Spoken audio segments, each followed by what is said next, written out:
இங்க இந்த ஊரே பல பேர் தெரியாதுன்னு சொல்றீங்க. இப்ப சொல்றோம் தெரிஞ்சுக்கோங்க. மதுரை ஏர்போர்ட்டுக்கு முன்னாடி ஒரு 10 வருஷத்துக்கு முன்னாடி நாங்க தான் இடம் கொடுத்தோம். அதை எக்ஸ்பிளைன் பண்றதுக்காக. இப்பயும் வாங்குறீங்க காசு. ஒண்ணு நான் வாங்கினது எல்லாருமே தப்புன்றீங்க. நீங்க காசு கொடுத்ததே ஃபர்ஸ்ட் தப்பு. 1994 படி காசு கொடுத்தது 2015 கிளம்புனா எப்படி கிளம்புவாங்க? அதெல்லாம் கிளம்ப மாட்டோம். நீங்க வேணா காசு வேணா அதுக்கான நீங்க வேணா பண்ணுவோம் பண்ணிக்கோங்க. இப்ப இவ்வளவு தூரம் சொல்றீங்கல்ல, இப்ப நாங்க எங்கேயாவது வெளியே போனா எங்க குழந்தைகளை தங்கி இங்க மட்டும் தான் விட்டுட்டு போக முடியும். எங்கேயாவது போச்சுன்னா யாரு அதுக்கு பாதுகாப்பு கொடுப்பா?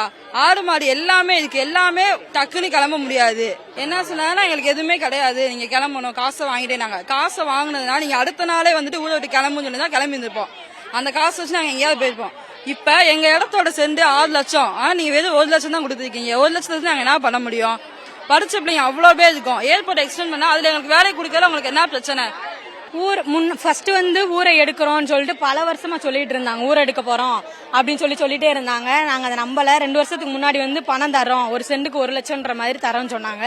நாங்க அப்ப காலேஜ் ஸ்கூல்னு சொல்லிட்டு நாங்க வெளியே போயிட்டோம். பேரண்ட்ஸ் அவங்களுக்கு தெரியாது இப்படிதான் சொல்லிட்டு. ஃபர்ஸ்ட் பேரண்ட்ஸ் என்ன சொன்னாங்கன்னா, நாங்க இடமும் தந்துடுறோம், நாங்க என்னன்னா நீங்க கோரிக்கை சொல்றீங்களோ அதை ஃபுல்லா நாங்க ஃபர்ஸ்ட் பண்ணிடுறோம், பண்ணதுக்கு அப்புறம் நாங்க வெளியே அனுப்பிச்சிடுறோம் அப்படின்ட்டாங்க. இந்த 2 வருஷமாச்சு வாங்கினதுக்கு அப்புறம் இவ்வளவு நாள் எதுவுமே பண்ணல.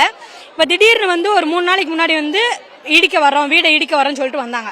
அதுக்கப்புறம் தான் எங்களுக்கு தெரியுது. அடுத்து நாங்க போய் கலெக்டர் ஆபீஸ்ல போய் கேட்கும்போது நாங்க எந்த கோரிக்கையுமே நாங்க செய்யறோம்னு சொல்லவே இல்லை, நீங்களா தான் பணம் வாங்குனீங்க அப்படின்னு சொன்னாங்க.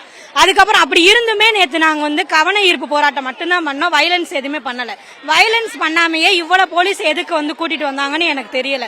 பண்ணிட்டு இப்ப என்ன சொல்றாங்கன்னா, நாங்க தர்றோன்ற மாதிரியும் பேசல, தரமாட்டோம்னு சொல்லல. இவ்வளவு போலீஸ் எங்களை பயமுடுத்துறாங்க. இப்ப நாங்க ஸ்கூல்ல காலேஜ்ல இப்ப எக்ஸாம் நடந்துட்டு இருக்கு. இதுக்கு நாங்க படிப்போமா? கரண்ட் இல்ல, எதுவுமே இல்ல. நாங்க வீட்டுல உட்கார்றதா என்ன பண்றதுன்னு எங்களுக்கு தெரியல. ஸ்கூல் பிள்ளைங்க இப்படி ரோட்ல இருக்கு. எக்ஸாமுக்கு ரிசல்ட் எல்லாம் எங்களுக்கு எப்படி வரும்? நாங்க இப்படியே கூமுட்டையா எதுவுமே இல்லாம நாங்க ரோட்ல உட்காரணும்னு நினைக்கிறாங்களா? பச்சை பிள்ளைய பூரா அவங்க கூட்டிட்டு வெளியே வச்சிருக்காங்க. ஒரு கரண்ட் இல்ல, 6 மணி கரண்ட் ஆஃப் பண்ணாங்க. இவ்வளவு நேரம் சொல்றேன், இவ்வளவு நேரம் கரண்ட்டும் போட்டு விடல. என்ன நினைச்சிருக்காங்கன்னு எங்களுக்கு தெரியல.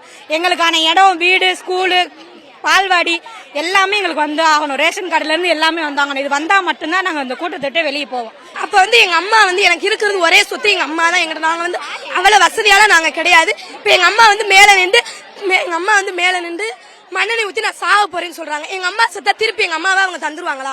எங்க அம்மா தந்துருன்னு சொன்னா நான் எங்க அம்மா மண்ணெண்ணெய் ஊத்தி சொல்லிக்கிறேன். அதே மாதிரி நான் இப்ப +1 படிக்கிறேன். நாளைக்கு எக்ஸாம், மந்த்லி எக்ஸாம் நடக்குது. அப்ப நான் சனிக்கிழமை ஸ்டடி வச்சாங்க. நான் படிக்க போவேன்னா நேற்று படிக்கலான்னு இந்த சைடு போறேன், பஸ் ஸ்டாண்டுக்கு போறேன். எங்க அம்மா குடிச்சு உட்கார வச்சுக்கிட்டாங்க. நீ பள்ளிக்கூடம் போயிட்டு வரவங்களையும் உன்னை எங்க வீடை இடிச்சிருவாங்க, நீ எங்க படுப்ப அப்படின்னு கேக்குறாங்க. நாங்க அடுத்து கரண்ட் இல்ல, நாங்க எப்படி படிப்போம்? நீ 3 மாசத்துல பப்ளிக் எக்ஸாம் வருது, நாங்க எப்படி படிச்சு எந்த நிலைமைக்கு போறது? நாங்க பொண்ணும் எதுவுமே கேட்கல. எங்களுக்கு பள்ளிக்கூடம் போறதுக்கு அடிப்படை வசதி வேணும்னு கேக்குறோம். இருக்க மட்டும் இடம் கொடுங்க. நாங்க அவ்வளவு பெரிய எதுவுமே நாங்க கேட்க. இதே உங்களுக்கு +1 +2 படிக்கிற உங்களுக்கு சின்ன பிள்ளைங்க படிக்கிற பிள்ளைங்க இருப்பாங்க. இதே நிலைமை அவங்களுக்கு வந்தா என்ன பண்ணுவாங்க?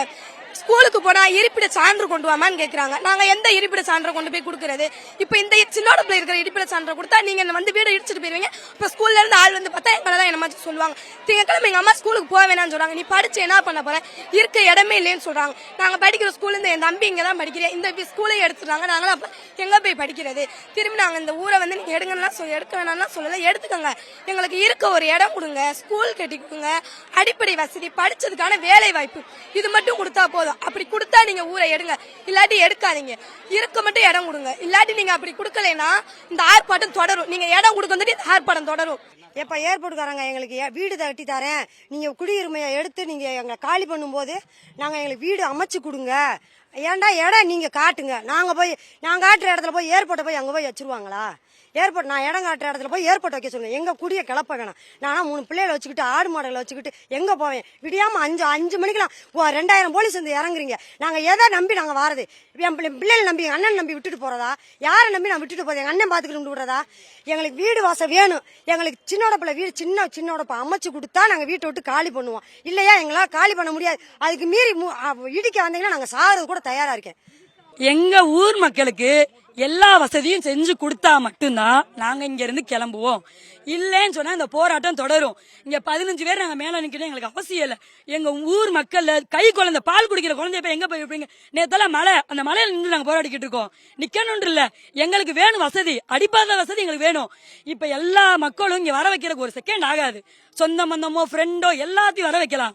எங்களுக்கு என்ன கேட்கிறோம், நீ எடுத்துக்க, எங்களுக்கு வேண்டிய வசதி நீ செஞ்சு கொடுத்துட்டு எடுத்துக்க, நாங்க அதை தான் கேட்கிறோம். இன்னைக்கே வந்து நீ இடி நைட் நான் 3 மணி முடிக்க நிக்கிறேன், கோயிலுக்கு நிக்கிறேன், போலீஸ்காரங்க வர்றாங்க போறாங்க, சரி வந்துட்டு போறாங்க, வர்றவங்க வரதான் செய்வாங்க, வந்துட்டு போறாங்க. காலையில 5 மணிக்கு வந்து நின்றீங்கன்னா என்ன அர்த்தம்? இன்னைக்கு கவர்மெண்ட் லீவ் தானே, யார் வர்றதுக்கு அனுமதி கொடுத்தா?